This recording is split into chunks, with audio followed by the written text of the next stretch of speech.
إن الحمد لله نحمده ونستعينه ونستغفره ونؤمن به ونتوكل عليه ونعوذ بالله من شرور أنفسنا ومن سيئات أعمالنا من يهده الله فلا مضل له ومن يضلله فلا هادي له ونشهد أن لا إله إلا الله وحده لا شريك له ونشهد أن سيدنا وسندنا وطبيبنا وطبيب قلوبنا ونور عيوننا ونور عرش الله محمدا عبده ورسوله الذي أرسله بالحق بشيرا ونذيرا وداعيا إلى الله بإذنه وسراجا منيرا أما بعد فقد قال الله تعالى في كلامه المجيد والفرقانه الحميد أعوذ بالله من الشيطان الرجيم بسم الله الرحمن الرحيم وأن المساجد لله فلا تدعوا مع الله أحدا صدق الله العظيم وصدق رسوله النبي الحبيب الكريم ونحن على ذلك من الشاهدين والشاكرين والحمد لله رب العالمين. وقال تعالى في شان حبيبه ومحبوبه ومعشوقه مخبرا وآمرا إن الله وملائكته يصلون على النبي يا أيها الذين آمنوا صلوا عليه وسلموا تسليما اللهم صل على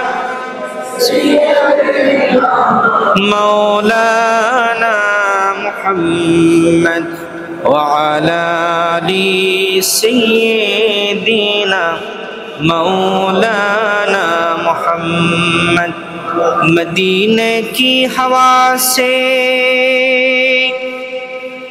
جنتی بو آتی ہے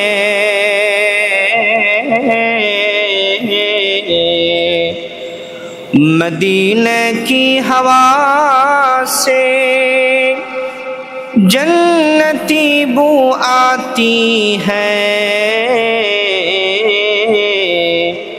خاک باقی مدینہ میں نور جنت چمکتی ہے اللہم صلی علی سیدنا مولانا محمد وعلى آل سيدنا مولانا محمد. محمد حبیبی ہمارا نبی محمد حبیبی سارے جہاں کی نبی بلغ العلا بکمالہ کشف الدجى بجمالہ حسنت جمیع خصالہ صلو علیہ وآلہ.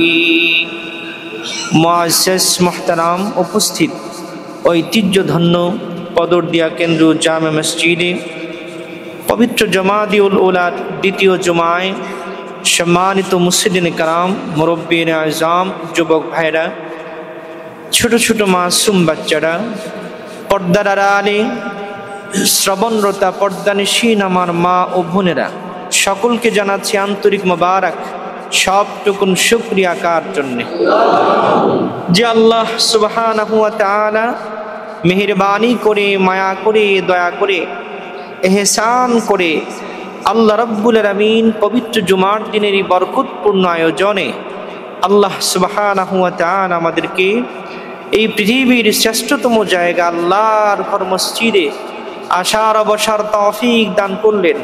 চলুন সেই মহিয়ান গরিয়ান সর্বশক্তিমান আল্লাহ সুবহানাহু ওয়া তাআলার দরবারে আমাদের হৃদয়ের সবটুকু আবেগ অনুভূতিগুলোকে উজাড় করে, হৃদয়ের সবটুকু প্রাচীর উন্মোচন করে পড়ছি আলহামদুলিল্লাহ। রব্বানা লাকাল হামদ হামদান কাসীরান তাইয়িবান মুবারাকান ফীহি ইয়া রাব্বি লাকাল হামদু কামা ইয়ানবাগী লিজালালি ওয়াজহিকা ওয়া আযীমি সুলতানিক।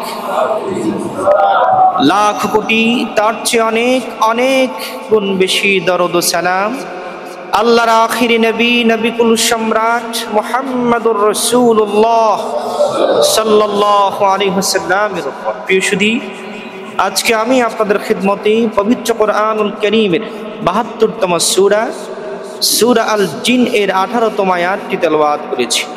এই আয়াতটিকে আবর্তন করে একটি বিষয়ের আলোকে আমরা কথা শুনবো। সকলে আমার সাথে পড়ুন, আউযু বিল্লাহি মিনাশ শাইতানির রাজীম, বিসমিল্লাহির রাহমানির রাহিম। وأن المساجد لله فلا تدعوا مع الله أحدا। আল্লাহ সুবহানাহু ওয়া তাআলা আজ থেকে ১,৫০০ বছর পূর্বে সূরা জিন এর ১৮তম আয়াতে চমৎকার করে আমাদের উদ্দেশ্য করে বলেন, ওয়ান্নাল মাসাজিদা লিল্লাহ, এই পৃথিবীর যত মসজিদ আছে সবগুলো আমি আল্লাহর জন্য। সুবহানাল্লাহ। ফালা তাদউ মা'আল্লাহি আহাদা, তোমরা আমি আল্লাহর ঘর মসজিদে আমি ছাড়া কাউকে ডেকো না। বলেছেন কে? আল্লাহ। ঘোষণাকার আল্লাহ। প্রিয় সুধী, আল্লাহর হাবিব রাহমাতুল লিল আলামিন মক্কা থেকে মদিনায় হিজরত করার পরে মদিনার আউস, খাজরাজ, ইহুদি, খ্রিস্টান, বেদিন, মুশরিক সকলেই আল্লাহর নবী রাহমাতুল লিল আলামিনকে পেয়ে ধন্য হলেন। সুবহানাল্লাহ। আমার নবী, আমার রাসূল শুধু মুসলমানদের নবী না, তিনি শুধু ঈমানদারদের জন্য না, তিনি এই পৃথিবীর জন্য না, সমস্ত মাখলুকাতের জন্য, সমস্ত আলমের জন্য। আল্লাহ যত সৃষ্টির রব, আল্লাহর হাবিব তত সৃষ্টির জন্য রহমত। সুবহানাল্লাহ। এজন্য আমার নবীর গুণকীর্তন সকলেই করেন। মারহাবা বলবেন না? আল্লাহর নবী মদিনায় হিজরত করলেন। মদিনার আউস, খাজরাজ, ইহুদি, খ্রিস্টান সকলেই, কোনো ভোট নাই, কোনো নির্বাচন নাই, কোনো ইলেকশন নাই, সকলেই ঘোষণা দিলেন আল্লাহর হাবিব এই মদিনার রাষ্ট্রপতি। বলেন সুবহানাল্লাহ। কোনো ভোটের আয়োজন নাই, কোনো ইলেকশন, কোনো সিলেকশন নাই, কারণ আমার নবীর সাথে ইলেকশনের প্রশ্ন আসলেই তো বেয়াদবি, ঠিক কিনা বলে? আল্লাহর হাবিব সাল্লাল্লাহু আলাইহি ওয়াসাল্লামকে পেয়ে মদিনাবাসী আনন্দে আত্মহারা। নবীজিকে কে কার আগে মেহমানদারি করবেন, নবীজিকে কে কার আগে তার ঘরে নিবেন, আল্লাহু আকবার বলবেন না? কাড়াকাড়ি শুরু করলেন। মদিনাবাসী একটি নাদ গাইলেন, তালাল বদরু আলাইনা মিন সানিয়াতিল বিদা ওয়াজাবা শুকরু আলাইনা মাদা লিল্লাহি দা। একটি জায়গা ছিল মদিনার উপকূলে, সেই জায়গা থেকে যখন আল্লাহর নবীর চেহারা মোবারক তারা দেখলেন, তারা খেজুর গাছের উপরে তাকায়া ছিলেন ফজরের আগ মুহূর্তে যে আল্লাহর নবীজি আগমন করবেন। তারা দাঁড়ায় থাকতেন, মারহাবা বলবেন না? নবীজির চেহারা মোবারক দেখার সাথে সাথে তারা বলে উঠলেন, মদিনাবাসী, তালা আল বদ্র আলাইনা, ও মদিনার আবাল বৃদ্ধ বনিতা শিশুরা তাকায়া দেখো, আজকে মদিনার প্রান্তরে চাঁদ উদিত হয়েছে। সুবহানাল্লাহ। তারা নবীজির শানে গাইতে লাগলেন এই নাতগুলো, মারহাবা বলবেন? আল্লাহ রাসূল সাল্লাল্লাহু আলাইহি ওয়াসাল্লাম মদিনার উপকূলে আসার পরে সর্বপ্রথম যেই জায়গায় তাবু গাড়লেন, এই জায়গাটার নাম হলো কুবা। কি নাম? রাসূলুল্লাহ সাল্লাল্লাহু আলাইহি ওয়াসাল্লাম ফজরের ওয়াক্ত হলো, কুবা নামক জায়গায় নবীজি সাল্লাল্লাহু আলাইহি ওয়াসাল্লাম কিছু পাথর দিয়ে একটা জায়গা নির্ধারণ করলেন। সাহাবায়ে কেরাম যারা ছিলেন সাথে বললেন, এখানেই আমরা নামাজ পড়ব। সুবহানাল্লাহ। এজন্য বলা হয়ে থাকে, মদিনাতুল মুনাওয়ারায় যাওয়ার পরে আল্লাহর নবী সাল্লাল্লাহু আলাইহি ওয়াসাল্লাম সর্বপ্রথম যে মসজিদ নির্মাণ করেছেন, ওই মসজিদের নাম মসজিদুল কুবা। কি নাম? মসজিদুল কুবা। আল্লাহ রাব্বুল আলামিন সেই মসজিদের গুণকীর্তন করেছেন সূরা তাওবা 108 নম্বর আয়াতে, মারহাবা বলেন। আল্লাহ রাব্বুল আলামিন বলেন, লামাসজিদুন উসসিসা আলাত তাকওয়া মিন আউয়ালি ইয়াউমিন আহাক্কু আন তাকুমা ফীহি। পৃথিবীবাসী জেনে রাখো, আল্লাহর হাবিব আমার নবী রাহমাতুল লিল আলামিন প্রথম যে মসজিদ স্থাপন করেছেন তোমাদের জন্য, এই মসজিদ হলো মসজিদে কুবা। এই মসজিদ প্রতিষ্ঠিত হয়েছে তাকওয়ার উপরে, বলেন সুবহানাল্লাহ। উসসিসা আলাত তাকওয়া। মসজিদ প্রতিষ্ঠিত করলেই হবে না, মসজিদ হতে হবে তাকওয়ার উপরে। কিসের উপরে? তাকওয়ার উপরে। আপনার সম্পদ আছে, এটা আপনি প্রতিযোগিতা করে পাশে আরেকটা মসজিদ নির্মাণ করলেন না, এই সুযোগ নাই। মদিনার মধ্যে মুনাফিকরা একটা মসজিদ নির্মাণ করলো, মসজিদে জেরার। কি নাম? ওই মসজিদের নাম হলো মসজিদে জেরার। আল্লাহর হাবিব বললেন, সাহাবীরা যাও ওই মসজিদটাকে আগুন দিয়ে জ্বালা দাও, কারণ এই মসজিদ হলো মুনাফিকদের মসজিদ, ইসলামের বিরুদ্ধে আমাদের ক্ষতি করার জন্য মসজিদ নাম দেওয়া হয়েছে। বলেন নাউযুবিল্লাহ। এজন্য মসজিদ নির্মিত হবে তাকওয়ার উপরে। কিসের উপরে? তাকওয়ার। আল্লাহর হাবিব সাল্লাল্লাহু আলাইহি ওয়াসাল্লাম মদিনাতুল মুনাওয়ারার মধ্যে সর্বপ্রথম যে মসজিদ স্থাপন করলেন, এই মসজিদ হলো মসজিদে কুবা। কি নাম? মসজিদে কুবা। আল্লাহর হাবিব সাল্লাল্লাহু আলাইহি ওয়াসাল্লাম যার বাড়িতে প্রথম উঠলেন, তিনি নবীজির সাহাবী হযরতে আবু আইয়ুব আল আনসারী। মারহাবা বলবেন না? প্রথম আনসারী, যে আনসারদের প্রশংসা করেছেন আমার আল্লাহ। সুবহানাল্লাহ। আবু আইয়ুব আল আনসারী আল্লাহর হাবিবকে দেখেই বললেন, ইয়া রাসূলুল্লাহ, ইয়া হাবিবাল্লাহ, দীর্ঘদিনের মনের তামান্না, আমার যে বাড়ি সেটা 2 তালা, উপরের মধ্যে আপনি থাকবেন। বলেন সুবহানাল্লাহ। আল্লাহ নবীর জন্য একটি অংশ ছেড়ে দিলেন। আল্লাহ নবী বললেন, সাহাবীরা আমার সাথে তো অনেকেই দেখা করতে আসবে, তার জন্য আমি যদি উপরে চলে যাই কষ্ট হবে, আমি নিচতলায়। মারহাবা বলবেন না? সাহাবায়ে কেরাম পরামর্শ বসলেন, ইয়া রাসূলুল্লাহ, ইয়া হাবিবাল্লাহ, আমাদের উপরে তো নামাজ ফরজ। নামাজ কি? ফরজ। আমরা নামাজ আদায় করব একটি জায়গা হলে ভালো হয়। আল্লাহর নবী সাল্লাল্লাহু আলাইহি ওয়াসাল্লাম নবীজি বললেন, আমার এই উষ্টি নাম হলো কসওয়া। কি নাম? আমার নবীর ওটের নাম কি? কসওয়া। আমার নবী বললেন, আমার উষ্টিটা যার বাড়ির সামনে দাঁড়াবে সেখানেই আমার মসজিদ নির্মিত হবে। সুবহানাল্লাহ। নবীজির উষ্টির দাম কত বেশি! নবীজির উষ্টি কিভাবে নবীজিকে সম্মান করতেন। আল্লাহর হাবিবের উষ্টি হাদিসের মধ্যে এসছে, তারিখের কিতাবে, সে গর্ভবতী হলো। কি হলো? গর্ভবতী হলো। সে মক্কার মধ্যে জায়গা আছে আল খালি, যেখানে কোনো মানুষ নেই। সে আল্লাহর নবীর কাছ থেকে দূরে সরে গিয়ে ওই বাবুল খালি, ওইখানে বাচ্চা প্রসব করে পাক সাফ হয়ে আল্লাহর নবীর কাছে আগমন করেছে। সুবহানাল্লাহ। একটা উষ্টি নবীজিকে কত তাজিম করতেন, মারহাবা বলবেন না? আল্লাহর হাবিব রাহমাতুল লিল আলামিন সাহাবায়ে কেরামকে বললেন, আমার উষ্টি যে জায়গায় দাঁড়াবে সেখানেই আমার মসজিদ হবে। মারহাবা বলেন। উষ্টি একটি জায়গায় গিয়ে দাঁড়ানো। আল্লাহ নবী সাল্লাল্লাহু আলাইহি ওয়াসাল্লাম দেখলেন এই জায়গাটি 2 বালকের সাহাল এবং সুহাইল। দুই বালক এতিম ছিলেন। কি ছিলেন?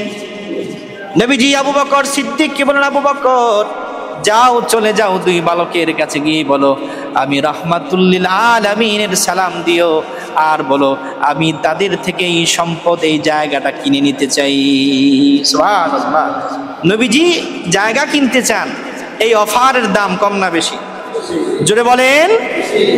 আল্লাহ আবু বকর সিদ্দিক, আবু বকর সিদ্দিক যাও, 10 দিরহাম দিনারের বিনিময়ে তুমি জায়গাটা কিনে নাও। আল্লাহ নবীর মাধ্যমে শিক্ষা দিলেন পৃথিবীবাসী, ও আমার উম্মতেরা, কোনোদিন ইয়াতীমের সম্পদ অন্যায়ভাবে ভক্ষণ করা চলবে না। ঠিক কিনা বলেন? ইয়াতীমের সম্পদ মারাত্মক। এমনি সম্পদ তো ভক্ষণ করা অপরাধী, কিন্তু ইয়াতীমের সম্পদ মারাত্মক অপরাধ। ঘোষণাকার আল্লাহ। আল্লাহ রাব্বুল আলামিন সূরাতুন নিসার 10 নম্বর আয়াতে বলেন, ইন্নাল্লাযীনা ইয়াকুলুনা আমওয়ালাল ইয়াতামা যুলমান ইন্নামা ইয়াকুলুনা ফি বুতুনিহিম নারা সায়াসলাউনা সাঈরা। আল্লাহ রাব্বুল আলামিন ঘোষণা দিলেন, আর যারা অন্যায়ভাবে ইয়াতীমের সম্পদ ভক্ষণ করবে তারা যেন তাদের পেটে আগুন ঢুকালো। বলেন নাউযুবিল্লাহ। প্রিয়সুদী, পবিত্র জুমার দিন, বরকতপূর্ণ এই আজকের আয়োজনে আল্লাহর ঘর মসজিদে প্রাণ ভরে নেক নিয়ত করে নেক আশা নিয়ে দান করুন। আল্লাহ রাব্বুল আলামিন সকলের নেক আশা, মনের বাসনা পূর্ণ করুক। করুন আমিন। আল্লাহ রাব্বুল আলামিন সকলের দানগুলোকে কবুল করুক। করুন আমিন। বাবা মরে গেলে সন্তান ইতিম। সন্তান কি? ইতিম। সন্তানের অধিকারকে রক্ষা করতে হবে। বিশেষ করে ছেলেরা তো সম্পদ পায়, সবচেয়ে বেশি মাজলুম হয় বোনেরা। ঠিক কিনা বলেন? মেয়েরা। সব জায়গায় একই খবর, মেয়েদের সম্পদ থেকে, বাবার সম্পদ থেকে মেয়েদেরকে বঞ্চিত করা হয়। ঠিক কিনা বলেন? সাবধান। যারা দায়িত্বে আছেন, আগুন পেটে খাবেন না। আল্লাহ পাক সরাসরি ঘোষণা দিয়েছেন, ইয়াকুলুনা ফি বুতুনিহিম নারা। তারা ইয়াতীমের সম্পদ খেলো না, তারা যেন আগুন খেলো, তাদের পেটে আগুন ঢুকালো। বলেন নাউযুবিল্লাহ। আগুন যেভাবে সব কিছুকে জ্বালিয়ে দেয়, এই পৃথিবীর বুকে যারা ইয়াতীমের সম্পদ খেয়েছে, ইয়াতীমের সম্পদ দেয় নাই, বোনদের সম্পদ দেয় নাই, তাদের জীবনটাকেও আগুন তাদের জীবনটাকে শেষ করে দিবে। ঠিক কিনা বলেন? এজন্য আমি অনুরোধ করব, ভাইয়েরা যারা আছেন, বোনদের সম্পদ ডেকে তাদেরকে দিয়ে দিতে হবে। কোনো ছলনা চলবে না, কোনো ছলনা চলবে না। যে বোন তুমি সম্পদ নিয়ে যাবা, আসবা না আর বাড়িতে বেড়াইতে, এরকম কথা বলে কি সব নিয়ে যাবা, দিবা না কিছু আমাদেরকে? সাবধান, এটা বোনদের হক, ইয়াতীমের হক, সেটা লুণ্ঠন করার সুযোগ নাই। প্রিয়সুদী, আল্লাহ নবী সাহাল এবং সোহাইল থেকে জমি কিনে নিলেন। মারহাবা বলেন। এই মসজিদ হতে হবে মসজিদ উসসিসা আলা তাকওয়া, তাকওয়ার মসজিদ। মারহাবা বলেন। প্রিয়সুদী, আল্লাহ রাব্বুল আলামিন তার হাবিব মুহাম্মদুর রাসূলুল্লাহ সাল্লাল্লাহু আলাইহি ওয়াসাল্লামের সম্মানে পুরো জমিনকে মসজিদ বানায়া দিয়েছেন। মারহাবা বলেন। আমাদের জন্য পুরো জমিন কি মসজিদ। সহিহ বুখারী 335 নম্বর হাদিস, নবীজি সাল্লাল্লাহু আলাইহি ওয়াসাল্লাম বলেছেন, ওয়াজুইলাত লিয়াল আরদু মাসজিদাও ওয়া তাহুরা। আমার সম্মানে আমার উম্মতের জন্য আল্লাহ রাব্বুল আলামিন পুরো জমিনকে মসজিদ বানায়া দিয়েছেন। সুবহানাল্লাহ। এজন্য যেখানেই নামাজের ওয়াক্ত হবে সেখানেই নামাজ পড়তে বলেছেন কে? আল্লাহ। এজন্য আমাদের বোনেরা, মায়েরা, ওনারা আমাদের এখানে আসতে হবে না, কারণ তাদের বাড়িটাই তাদের জন্য মসজিদ। বলেন সুবহান। আমার মা বোনদের মনে কষ্ট নেওয়ার কিছু নাই যে হুজুর সকলেই মসজিদে যায়, আমরা তো যেতে পারি না। ঠিক কিনা বলেন? সহিহ বুখারীর বর্ণনা, আল্লাহর নবী বলেছেন, ফি কারি বুয়ুতিহিন্না, ও মায়েরা, ও বোনেরা, তোমরা তোমাদের ঘরের একটা অংশ নির্ধারণ করো, একটা কোণা নির্ধারণ করো যেখানে তোমরা নামাজ পড়বে। ওইখানে নামাজ পড়লে মসজিদ বানায়া দিছেন কে? কবুল করে নেবেন কে? আল্লাহ। তবুও রাসূলুল্লাহর সময়ে আমাদের মা বোনেরা মসজিদে যেতেন, নামাজ পড়তেন। কিন্তু হযরত ওমরের জামানায় তিনি ঘোষণা দিয়েছেন, সাবধান, ফিতনা যেভাবে বাড়ছে, তোমরা নারীদেরকে বললেন তোমরা ঘরেই নামাজ পড়ো। মারহাবা বলেন। এখনো ফিতনার আশঙ্কা আছে না নাই? আচ্ছা, যদি ঘরের মধ্যেই তাদের নামাজ হয়ে যায় তাহলে কি মসজিদে আসার প্রয়োজন আছে? না, প্রয়োজন নাই। এজন্য নারীরা আমাদের জন্য উত্তম জায়গা হলো কোথায়? নির্ধারিত মসজিদে। আর মা বোনদের জন্য নামাজের উত্তম জায়গা হলো তাদের ঘরে। বলেন সুবহানাল্লাহ। প্রিয় সুধী, আল্লাহ রাব্বুল আলামিন এই মসজিদ নির্ধারিত করে দিয়েছেন যে জায়গাটা, এটার ফজিলত কেন? আল্লাহর নবী সাল্লাল্লাহু আলাইহি সাল্লাম কেন মসজিদে নববী বানালেন? কেন আবার নতুন করে মসজিদের প্রয়োজন হলো? এই যে আমাদের নির্ধারিত জায়গার মসজিদ, এই মসজিদের কি করণীয়? আল্লাহর নবী সাল্লাল্লাহু আলাইহি সাল্লাম কেন মসজিদে নববী তিনি বানালেন? আল্লাহ রাব্বুল আলামিন কেন এই মসজিদের ফজিলত এত দিলেন? এক রাকাত নামাজ পড়লে 50,000 রাকাত সওয়াব। সুবহানাল্লাহ। আরো জোরে বলবেন না সুবহানাল্লাহ। সেই মসজিদে যাবার তামান্না আছে না নাই? জোরে বলেন আছে না নাই? আছে। আল্লাহ আমাদের সকলকে কবুল করুক, আমিন। এজন্য প্রথম কারণ হলো আল্লাহর নবী সাল্লাল্লাহু আলাইহি ওয়াসাল্লাম সাহাবায়ে কেরামদের একটি নির্ধারিত জায়গা করে দিলেন, যে এই জায়গায় সাহাবীরা ইবাদত করবে। বলেন সুবহানাল্লাহ। মসজিদ নির্মাণের ফজিলত অনেক বেশি। মসজিদ নির্মাণ করলে আল্লাহ পাক এত খুশি হয়ে যান। আমার রাসূল বলেছেন, মান বানা লিল্লাহি মসজিদান বানাল্লাহু লাহু বাইতান ফিল জান্নাহ। আল্লাহর দুনিয়াতে যে একটি মসজিদ নির্মাণ করবে, আল্লাহ রাব্বুল আলামিন তার জন্য জান্নাতে একটা বাড়ি বানায় দিবেন। সুবহানাল্লাহ। আল্লাহ নবী আরো বলেন, সাবাতুন ইউজিল্লুহুমুল্লাহু ফি জিল্লিহি ইয়াওমা লা জিল্লা ইল্লা জিল্লুহু। ওই কিয়ামতের ময়দানে 7 শ্রেণীর মানুষকে আল্লাহ আল্লাহর আরশের ছায়ার মধ্যে ছায়া দিবেন। আমার নবী বললেন, এক নাম্বার হলো ইমামুন আদিলুন, ন্যায়পরায়ণ সরকার, ন্যায়পরায়ণ বাদশা। বলেন সুবহানাল্লাহ। 2 নাম্বার ওয়া শাবুন নাশা ফি ইবাদাতিল্লাহ, ওই যুবককে আল্লাহ আরশের ছায়ার মধ্যে ছায়া দিবেন যারা তাদের জীবনটাকে ইবাদতের মধ্যে কাটায় দিয়েছে। বলেন সুবহানাল্লাহ। 3 নাম্বার ওয়া রাজুলুন কলবুহু মুআল্লাকুন ফিল মাসাজিদ, ওই ব্যক্তিকে আল্লাহ আরশের ছায়ায় ছায়া দিবেন যার হৃদয়টা, যার অন্তরটা আল্লাহর ঘর মসজিদের সাথে জড়িত থাকে। সুবহানাল্লাহ। আপনি মসজিদে দান করলেন, একটা ইট দান করলেন, 1 বস্তা সিমেন্ট দান করলেন, আপনার কেমন জানি শুধু সম্পদ মসজিদে যায় নাই, এই হৃদয়ের একটা অংশ কেমন জানি আল্লাহর ঘর মসজিদে লেগে আছে। সুবহানাল্লাহ। এজন্য মসজিদ নির্মাণে, মসজিদের মধ্যে আমাদের সম্পদ ব্যয় করব কম না বেশি? জোরে বলেন কম না বেশি? 5 টাকা মসজিদে দিব না, 10 টাকার উপরে নিচে দেওয়ার চেষ্টা করব না। তৌফিক যতই থাকুক, আল্লাহর ঘর মসজিদে আমি টাকাটা দিচ্ছি, সেটার বরকত কম না বেশি? আবার ছিঁড়া টাকা দেন নাকি অনেকে, সাবধান, এটা করা যাবে না। সবচেয়ে সুন্দর, সবচেয়ে ভালো টাকাটা মসজিদে দিতে হবে। ঘোষণাকার মুহাম্মাদুর রাসূলুল্লাহ। আল্লাহর ঘরে দিলেন মানে কাকে দান করলেন? জোরে বলেন কাকে? আল্লাহকে। এজন্য বৈধ সম্পদ থেকে দান করতে হবে। হারাম থেকে দিবেন, ঈমান নষ্ট হয়ে যাবে। বৈধ সম্পদ থেকে আল্লাহর ঘরে দান করবেন। সম্পদ বাড়ায় দিবেন কে? জোরে বলেন। আল্লাহ নবী বলেছেন, as-sadaqatu numa'u, সম্পদ দান করলে সম্পদ কমে না, সম্পদ বেড়ে যায়। সুবহানাল্লাহ। এজন্য সাহাবায়ে কেরাম মক্কা থেকে যারা মদিনায় হিজরত করেছেন, কারো একটু জমিন বেঁচে ছিল, আমার আনসারী সাহাবীদের মধ্যে একজন ভাই তার একটা অংশ মুহাজির যারা তাকে দান করে দিলেন। সুবহানাল্লাহ। কারো 2টা খেজুর গাছ ছিল, একটা খেজুর গাছ দিয়ে দিলেন। কারো 2টা বাড়ি ছিল, একটা বাড়ি দিয়ে দিলেন। কারো 2টা বউ ছিল, একজন বউকে ছেড়ে দিয়ে বললেন, যাও আমার ভাইয়ের খেদমত করো। সুবহানাল্লাহ। এই ত্যাগ আমরা করতে পারবো? পারবো না। সাহাবায়ে কেরাম করেছেন, ইসলামের জন্য সম্পদ ব্যয় করেছেন। আল্লাহ নবী সাল্লাল্লাহু আলাইহি ওয়াসাল্লাম মসজিদ নির্মাণ করলেন। সাহাবায়ে কেরামরা খেজুরের গাছ কাটলেন। খেজুরের গাছ কেটে আল্লাহ নবী সাল্লাল্লাহু আলাইহি ওয়াসাল্লাম ছাউনি দিলেন খেজুর পাতা দিয়ে। নবীজি সাল্লাল্লাহু আলাইহি ওয়াসাল্লাম তার পিলার দিলেন খেজুরের গাছ দিয়ে। বলেন সুবহানাল্লাহ। এই খেজুর গাছের সাথে আমাদের সম্পর্ক কম না বেশি? যদি বলেন অনেক বেশি। সৌদি আরবের যে রাষ্ট্রীয় যে পতাকা, সেখানে দেখবেন খেজুর গাছ আছে না নাই? 2টা তরবারি, মাঝখানে খেজুর গাছ, ঠিক কিনা?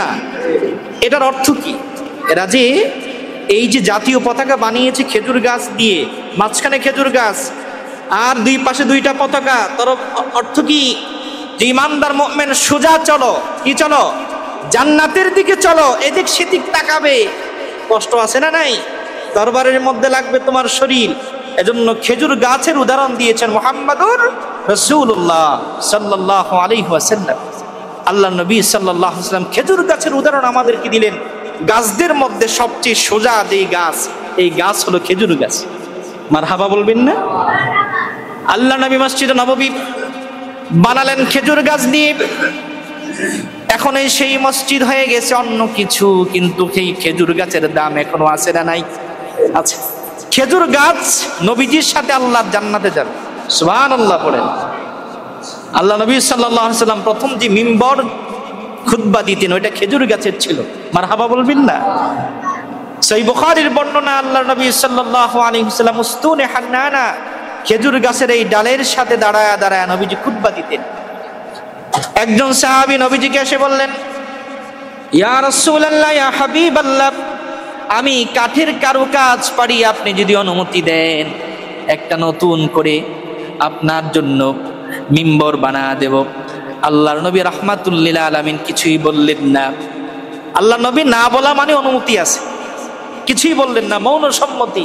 তিনি পরবর্তীতে একটা খেজুরের এই ডাল ছেড়ে দিয়ে একটি কাঠ দিয়ে মিম্বর বানায়া দিলেন। সহিহ বুখারীর বর্ণনা, পরের জুমায় এই খেজুরের ডালটা ছুঁড়ে ফেলা হলো পাশে, আল্লাহর নবীর জন্য নতুন মিম্বর।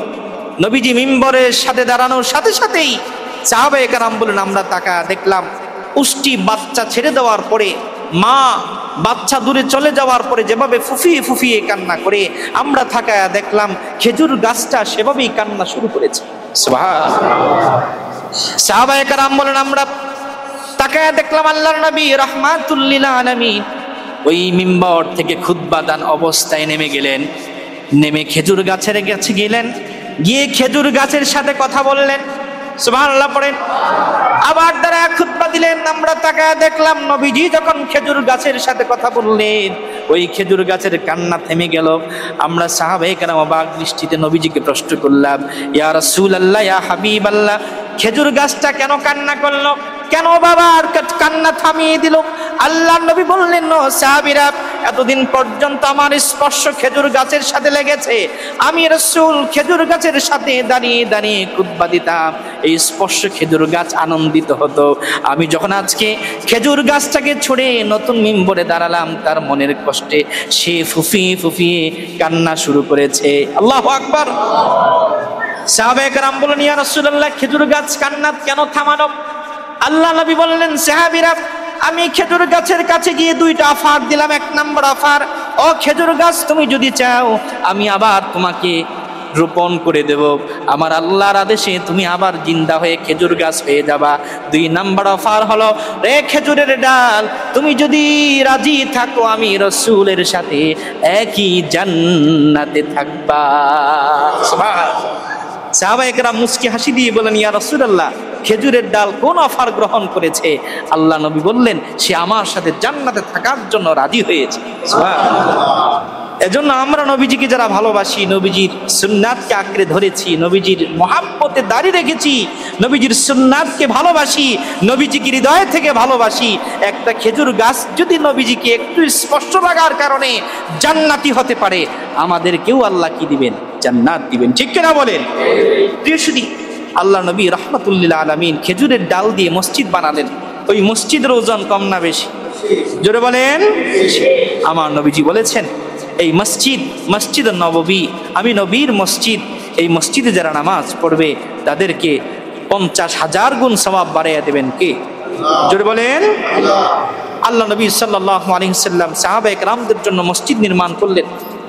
এই মসজিদ ইবাদত হতো, খেজুরের ডাল দিয়ে মসজিদ নির্মাণ করলেন। এখন তো কত সুন্দর সুন্দর মসজিদ, ঠিক কিনা বলেন? আল্লাহ নবী সাল্লাল্লাহু আলাইহি ওয়াসাল্লাম মদিনাতুল মুনাওয়ারার আনসারী মুহাজির সাহাবীদের জন্য মসজিদ নির্মাণ করলেন। এর অন্যতম এই যে সংস্কার মদিনায় মসজিদ হলো, এই মসজিদে সাহাবায়ে কেরাম দিন শিখতেন, ইসলাম শিখতেন। মারহাবা বলেন। এই যে আজকে জুমার দিন, সপ্তাহের আজকে একদিন জুমার দিন, আজকে 2 রাকাত নামাজকে কেটে দেওয়া হয়েছে, ঠিক কিনা বলেন? প্রতিদিন এই সময় নামাজ পড়তাম, জোহরের নামাজ কয় রাকাত? আজকে পড়ব কয় রাকাত? মুহাম্মদুর রাসূলুল্লাহ সাল্লাল্লাহু আলাইহি সাল্লাম চালু করেছেন। মারহাবা বলেন। আল্লাহ নবী সাল্লাল্লাহু আলাইহি সাল্লাম মানুষদেরকে আলোচনা করতেন, মানুষকে সতর্ক করতেন। এই যে জুমার দিন, এই দিন কেন তাড়াতাড়ি মসজিদে আসতে হবে। এক সপ্তাহের আপনি পুঁজি নিয়ে আবার বাড়ি যাবেন, আপনাকে কি করণীয় কি বর্জনীয় খতিব সাহেব আলোচনা করবেন তা আমাদের ধরতে হবে, যা নিষেধ করবেন তা ছাড়তে হবে। এজন্য এর কত বড় গুরুত্ব, ফজিলত, 2 রাকাত নামাজই আজকে কমে গেল। মারহাবা বলবেন না? এজন্য জুমার দিনে বিশেষ করে আজান হয়ে যাওয়ার সাথে সাথে আমরা মসজিদে আসবো, ইনশাআল্লাহ পড়ি। আল্লাহ আমাদেরকে কবুল করুক, পড়ুন আমিন। জুমার দিন সব সরকারি প্রতিষ্ঠান, বেসরকারি সব প্রতিষ্ঠান বন্ধ, ঠিক কিনা বলেন? আমি অনুরোধ করবো অত্র এলাকায় যত কলকারখানা আছে, আমার সকল ব্যবসায়ী ভাইদের কাছে অনুরোধ করব, জুমার দিন সকল ফ্যাক্টরি বন্ধ, ঠিক কিনা বলেন? যত শ্রমিক আছে সকলকে ছুটি দিয়ে দিবেন। আজকে জুমার দিন শুধু এমনি এমনি না, এই দিনকে ঈদের দিন বলেছেন মুহাম্মদুর রাসূলুল্লাহ সাল্লাল্লাহু আলাইহি ওয়াসাল্লাম। আজকে ঈদের মতো আনন্দ আছে না নাই? আমরা সকলেই আজকে মসজিদে সকলেই এক কাতারে, ঠিক কিনা বলেন? অন্যান্য সময়ে তো মসজিদে এক কাতার, 3-4 কাতার, 1 তালা 2 তালা, আজকে মাশাআল্লাহ 4 তালা। মারহাবা বলবেন না? একদিন জুমার দিন নামাজ পড়ার পরে পরের জুমা আসার আগ পর্যন্ত নামাজ পড়বে, পরের জুমায় যারা আসবে 1 সপ্তাহের গুনাহ মাফ করে দিবেন আল্লাহ সুবহানাল্লাহ। এজন্য জুমার দিন শুরু হয়ে গেলেই অজু, সুন্দর করে গোসল, আতর, সুন্দর পোশাক পরে মসজিদে আসবেন, খুশি হয়ে যাবেন কে? আল্লাহ।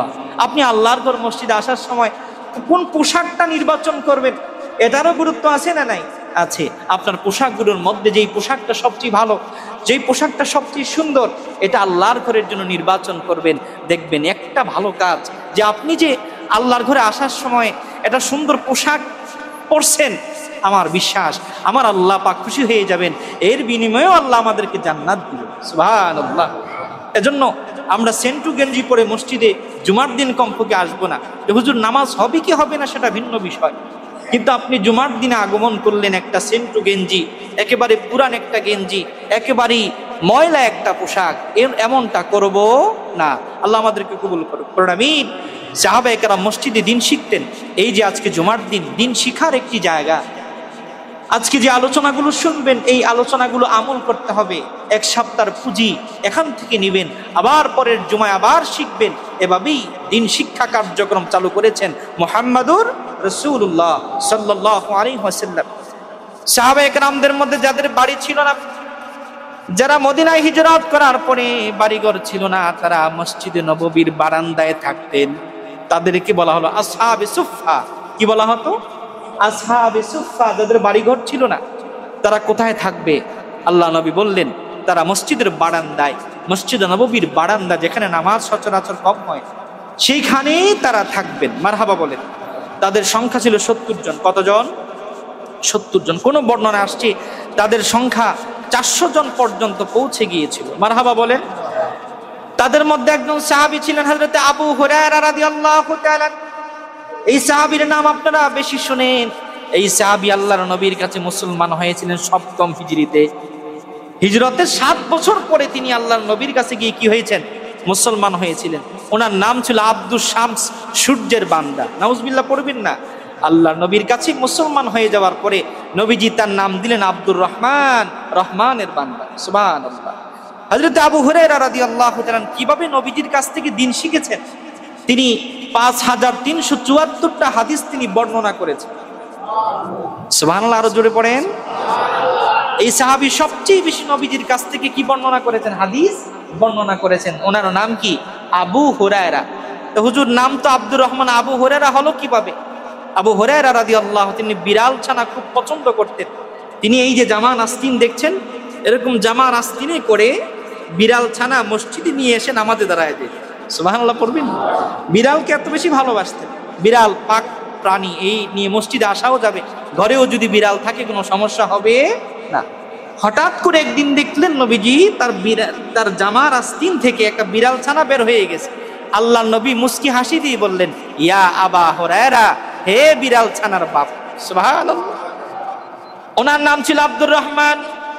এই নামের ফজিলত অনেক বেশি, কিন্তু রাহমাতুল লিল আলামিন যেই নামটা দিয়েছেন, এই নামটার ফজিলত কম না বেশি? আল্লাহর নবী তিনাকে ডাকলেন আবু হুরায়রা, ও বিড়াল ছানার পিতা, ওই আব্দুর রহমান ওই সাহাবী সেই দিন থেকে এই নামটাই নবীজির দেয়া নাম পছন্দ করলেন।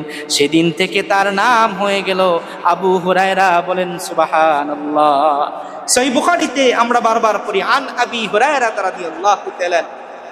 দেখলেন একটা বিড়ালকে ভালোবাসার কারণে নবীজি তাকে কত চমৎকার নাম দিলেন।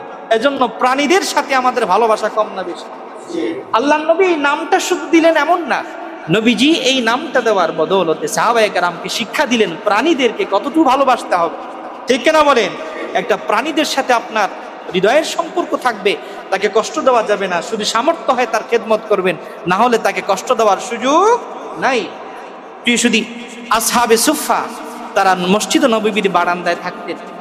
সাহাবায়ে কেরামদের মধ্যে যারা ধনী ছিলেন তারা একটু একটু করে হাদিয়া মসজিদে পাঠাতেন আর তারা খেতেন। অনেক সময় না খেয়েই সারা দিন চলে যেত। আবু হুরায়রা রাদিয়াল্লাহু তাআলা, নবীজি বললেন তুমি কেন বাড়ি যাও না? নবীজি সাহাবী বললেন, ইয়া রাসূলুল্লাহ, আমি যদি একটু আপনার থেকে দূরে চলে যাই আর আপনার জবানের নুরানি কথা যদি আমার থেকে ছুটে যায় তাহলে তো আমি অনেক বেশি বঞ্চিত হয়ে যাব। আল্লাহু আকবার। হযরত আবু হুরায়রার নাম সমগ্র পৃথিবীর মানুষ জানে। তিনি আল্লাহর নবীর কাছ থেকে দ্বীন শিখেছেন, কষ্ট করেছেন, ক্ষুধায় কষ্ট পেয়েছেন, মসজিদে বারান্দায় থাকতেন। প্রিয় সুধী, একদিন এক সাহাবী এক পেয়ালা দুধ পাঠালো। কি পাঠাইছে মসজিদে? এক পেয়ালা দুধ। হযরত আবু হুরায়রা রাদিয়াল্লাহু তাআলা ছিলেন এই আসহাবে সুফফার চিফ প্রধান। আল্লাহ নবী বলেন, আবু হুরায়রা যাও, এই এক পেয়ালা দুধ তুমি নিয়ে 70 জন সাহাবী সাথে যারা মসজিদে আছে সবাইকে খাওয়াও। সুবহানাল্লাহ পড়বেন। দুধ কি অনেক বেশি না? এক পেয়ালা। এক পেয়ালার উপরে ঢাকনা ছিল। নবীজি বললেন বিসমিল্লাহির রহমানির রহিম বলে খাওয়াইতে থাকো। সহিহ বুখারীর বর্ণনা, আল্লাহ নবী সাল্লাল্লাহু আলাইহি ওয়াসাল্লাম বলার পরে সাহাবী হযরতে আবু হুরায়রা রাদিয়াল্লাহু তাআলা নবীজির মুবারক হাতের বদৌলতে তিনি নবীজির মুবারক হাত থেকে পাওয়া ওই এক পেয়ালা দুধ নিয়ে একজন, দুইজন, তিনজন না 70 জন সাহাবীকে খাওয়ালেন। বলেন সুবহানাল্লাহ। 70 জনকে খাওয়ানোর পরে এক পেয়ালা দুধ নবীজির কাছে আসলেন। নবীজি বললেন, সাহাবী তুমি খেয়েছো নাকি? আবু হুরায়রা বললেন, ইয়া রাসূলুল্লাহ, ইয়া হাবিবাল্লাহ, আমি এখনো খাই নাই। নবীজি বললেন, তুমি তৃপ্তি সহকারে খাও। আবু হুরায়রা বললেন, আমি ঢক ঢক করে তৃপ্তি সহকারে দুধ খেলাম। আল্লাহ নবী এবার বললেন, সাহাবী বাটির উপরের অংশটা উঠাও। সুবহানাল্লাহ। ঢাকনার উঠানোর উপরে আবু হুরায়রা বলেন, আমি তাকায়া দেখলাম ওই ধনী সাহাবী এক পেয়ালা দুধ যতটুকু দিয়েছে 70 জন খাবার পরে নবীজির হাতের বদৌলতে ওই পেয়ালার দুধ ওই রকমই এখনো আছে। নবীজির হাত মুবারকের বরকত কত ছিল! আল্লাহু আকবার। এজন্য সব কাজের শুরুতে বিসমিল্লাহ আছে না নাই? সব কাজের শুরুতে আমরা বিসমিল্লাহ পড়ব। বরকত দিবেন কে? জোরে বলেন কে? আল্লাহ। বিশেষ করে আমাদের মাদের জন্য এই নসিহত, বাসায় যদি মেহমান আসে, যদি বেশিও আসে, ভয় নাই, ডাকনাটা ঠিক রাখবেন। ঠিক রেখে বিসমিল্লাহির রহমানির রহিম বলে শুরু করবেন। যদি মনের তাকওয়া, বিশ্বাস যদি ভালো থাকে, খানায় কখনো শর্ট পড়বে না। মারহাবা বলবেন না? যে শুধু সব কাজের শুরুতে বিসমিল্লাহ। রাজি আছি তো ইনশাআল্লাহ? মসজিদে ঢুকতে বিসমিল্লাহ আছে না নাই? প্রত্যেক খাবারের শুরুতে, বিমানে উঠতে, গাড়িতে উঠতে, তাফসীরের কিতাবে আসছে কেউ যদি বাহনে ওঠার শুরুতে বিসমিল্লাহ পড়ে ওই বাহন কখনো দুর্ঘটনায় যুক্ত হবে না। মারহাবা বলে। এজন্য বিসমিল্লাহির রহমানির রহিম পড়ে নবীজি সাল্লাল্লাহু আলাইহি ওয়াসাল্লাম সব কাজ শুরু করতেন। আমরাও বিসমিল্লাহির রহমানির রহিম পড়ে সব কাজ শুরু করব। করেন মারহাবা। তাহলে নবীজির মসজিদ নববী বানিয়েছেন। এই মসজিদ ছিল দ্বীন শিখার জায়গা। মারহাবা বলেন। আল্লাহ নবী সাল্লাল্লাহু আলাইহি ওয়াসাল্লাম মসজিদ নববীতে রোগীদের সেবা করতেন। মারহাবা বলেন। আল্লাহ নবী সাল্লাল্লাহু আলাইহি ওয়াসাল্লাম আসরের পরে এবং ফজরের পরে সবসময় ইমাম সাহেব দোয়া করে পশ্চিম দিকে ফিরে, ঠিক কিনা? কিন্তু আসরের সময় আর ফজরের সময় ইমাম সাহেব কোন দিকে ফিরে? মুসল্লিদের দিকে। মারহাবা বলবেন না? এটা নবীজির সুন্নাত। আল্লাহ নবী নামাজের সালাম ফিরানোর পরে তাসবিহগুলো পড়তেন। তাসবিহ পড়ার পরে সাহাবায়ে কেরামদের খোঁজ খবর নিতেন। সুবহানাল্লাহ। নবীজি সাল্লাল্লাহু আলাইহি ওয়াসাল্লাম একদিন সাহাবায়ে কেরামদেরকে ডেকে বললেন, সাহাবীরা, আমাকে একজন ভালোবাসে এক ইহুদির ছেলে, তাকে অনেক দিন পর্যন্ত আমি দেখি না। সাহাবায়ে কেরাম বললেন, ইয়া রাসূলুল্লাহ, এই ইহুদির ছেলেটা অসুস্থ। আল্লাহ নবী দেরি করলেন না, দৌড়ালেন, হাঁটলেন ওই ইহুদির বাড়ির দিকে। নবীজি সাল্লাল্লাহু আলাইহি ওয়াসাল্লাম হাঁটছেন, এমন ভাবে হাঁটছেন যেন সাহাবায়ে কেরামদের জুতা ছিঁড়ে যাবে। নবীজির সাথে হেঁটে পারতেছেন, এমন ভাবে হাঁটতেছেন। নবীজি চলে গেলেন ইহুদির বাড়িতে, গিয়ে দেখলেন ইহুদির ছেলেটা বিছানার মধ্যে পড়ে আছে। আল্লাহ নবী তার মাথা মুবারকের সাথে বসলেন। তার মাথার সাথে বসে নবীজি সাল্লাল্লাহু আলাইহি ওয়াসাল্লাম বললেন, ইহুদির ছেলে, তুমি তো আমাকে সবচেয়ে বেশি ভালোবাসো, তুমি আমার ভালোবাসার বদৌলতে আমি তোমাকে দাওয়াত দিচ্ছি, তুমি আল্লাহর প্রতি, আমি রাসূলের প্রতি ঈমান আনো। সুবহানাল্লাহ। তার বাবা সাথে বসা। এই ছেলেটা নবীজিকে ভালোবাসতেন। নবীজির জুতা মোবারক, আল্লাহ নবী যখন মসজিদ নববীতে যেতেন, ইহুদির ছেলেটা নবীজির জুতা মোবারক নিয়ে তার আস্তিনের ভিতরে ঢুকায়া মসজিদে চলে যেত। সুবহানাল্লাহ। ওই ইহুদির ছেলে তার বাবার চেহারার দিকে তাকায় একবার, আল্লাহর নবীর নুরানির চেহারার দিকে তাকায় একবার। তার বাবা তাকে আদেশ করলেন, আর দেরি করো না, দেরি করো না, তোমার জীবনে তুমি সবচেয়ে বেশি ভালোবেসেছো তোমার এই নবীকে, তুমি আর দেরি করো না, আবাল কাসেম, তুমি এই মুহূর্তে আল্লাহর নবীর হাতে হাত রেখে মুসলমান হয়ে যাও। সুবহানাল্লাহ। ইহুদির ছেলেটা মুসলমান হয়ে গেল। আল্লাহ নবী সাল্লাল্লাহু আলাইহি ওয়াসাল্লাম তাকায়া দেখলেন ফেরেশতা জিবরিল এসে তাকে শুভ সংবাদ দিলেন যে, ইয়া রাসূলুল্লাহ, ইয়া হাবিবাল্লাহ, আল্লাহ চেয়েছেন এই ইহুদির ছেলেটা আপনার জুতা মোবারককে ভালোবাসতো, আল্লাহ চেয়েছেন সে যেন বেঈমান হয়ে দুনিয়া থেকে না যায়, আল্লাহ চেয়েছেন সে যেন ঈমান অবস্থায় দুনিয়া থেকে যায়, আপনার জুতা মোবারকের বদৌলতে আল্লাহ তাকে ঈমানের দৌলত দান করবেন। আল্লাহ নবী সাল্লাল্লাহু আলাইহি ওয়াসাল্লাম তাকায়া দেখলেন ইহুদির ছেলেটা দুনিয়া থেকে চলে গেল। তিনি আল্লাহর কাছে শুকরিয়া আদায় করলেন, আলহামদুলিল্লাহিল্লাযী আনকাযাহু মিনান নার, সেই প্রশংসা সব আল্লাহর, যিনি আমার এই ভালোবাসার মানুষটাকে জাহান্নামের আগুন থেকে বাঁচিয়েছেন। সুবহানাল্লাহ। আল্লাহ নবী সাল্লাল্লাহু আলাইহি ওয়াসাল্লাম মানুষের সেবা করতেন। মসজিদের নববী থেকেই সাহাবায়ে কেরামদের খোঁজ খবর নিতেন। মারহাবা বলবেন না? আল্লাহ নবী সাল্লাল্লাহু আলাইহি ওয়াসাল্লাম মসজিদে নববীতেই সাহাবায়ে কেরামদের জন্য মেহমানদারি আর আয়োজন করতেন। মারহাবা বলেন। আল্লাহ নবী সাল্লাল্লাহু আলাইহি ওয়াসাল্লামের কাছে একজন সাহাবী এসে বললেন, ইয়া রাসূলুল্লাহ, আমার ঘরে খাবার নেই, আমি খুব ক্ষুধার্ত, আমাকে খাবার দিন। নবীজি বিবিদের কাছে খবর পাঠালেন। বিবিরা বললেন, ইয়া রাসূলুল্লাহ, ইয়া হাবিবাল্লাহ, ঘরের মধ্যে পানি ছাড়া কিছুই নাই। নবীজি বললেন, কে আছরে আমার এই মেহমানকে মেহমানদারি করবে? আল্লাহর নবীর একজন সাহাবী সাহস করে দাঁড়ায় গেলেন, ইয়া রাসূলুল্লাহ, আমি মেহমানদারি করব। ওই সাহাবী জানে না তার বাড়িতে কি আছে। গিয়ে দেখলেন বিবি বলছে, বাচ্চাদের খাবার ছাড়া কিছুই নাই, শুধু বাচ্চাদের খাবার আছে। এবার সাহাবী বললেন, বিবি রে, আমার নবীর মেহমান, এই মেহমানের দাম কম না বেশি? নবীজির মেহমান, বাচ্চাদেরকে ছলে বলে কৌশলে ঘুম পাড়ায় দিবা, আর মেহমান যখন ঢুকবে বাতিটা নিভায়া দিবা, আমরা খালি প্লেটে হাত নাড়াবো, আর মেহমান ওই বাচ্চাদের খাবার খাবে, আনন্দিত হবে, এতেই আমি খুশি। বলেন সুবহানাল্লাহ। এশারের পরে মেহমান নিয়ে আসলো বাড়িতে। বিবি আগেই বাচ্চাদেরকে ঘুম পাড়ায় দিলেন, আর মেহমান যখন এর সামনে যখন প্লেট দেওয়া হলো, বিবি পর্দার আড়াল থেকে ছলে বলে কৌশলে বাতিটা নিভাইয়া দিল, খালি প্লেট দিল ওই সাহাবীর সামনে। মেহমান খাচ্ছেন, ওই সাহাবী হাত নাড়াচ্ছেন, কৌশল করছেন। সুবহানাল্লাহ। আল্লাহ রাব্বুল আলামিন তাদের এই মেহমানদারিতে এত খুশি হয়েছেন, পরের দিন ফজরের নামাজ তিনি পড়তে গেলেন আল্লাহর নবীর পেছনে।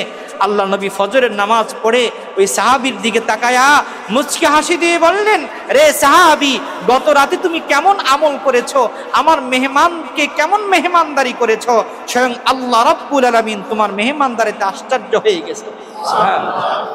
ভাড়া আমার, আমাদের মেহমান আসলে আমরা বেরাজ হই, আছে না নাই? বাড়িতে যদি স্বামীর বাড়ি থেকে মেহমান আসে, বিবিরা অখুশি, ঠিক কিনা বলেন?